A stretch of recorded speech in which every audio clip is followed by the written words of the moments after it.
શ્રી ભેરાળા પ્રાથમિક શાળા ધોરણ 6ના વિદ્યાર્થીઓ શીખી રહ્યા છે પ્રકરણ 9 વિદ્યુત તથા પરિપથ અને એમાં સૌ પ્રથમ આવે છે વિદ્યુત કોષની રચના. તો અહીંયા અમે અલગ અલગ પ્રકારના વિદ્યુત કોષો લઈને આવ્યા છે વિદ્યાર્થીઓ સાથે.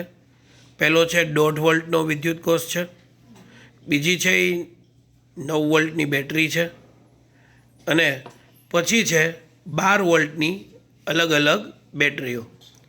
અહીંયા અમે એક વિદ્યુત કોષને સેલને તોડી અને તેના વિવિધ ભાગોનું અહીંયા નિદર્શન ગોઠવેલું છે.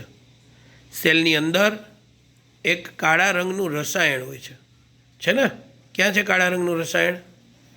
યસ, એ કાળા રંગનું રસાયણ જે છે એની અંદર રહેલી ઉર્જામાંથી વિદ્યુત પેદા થાય છે અને આ રસાયણ ખાલી થઈ જાય તો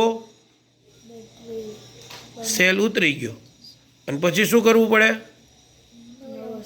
નવો સેલ નાખવો પડે. બરાબર છે? Okay, good.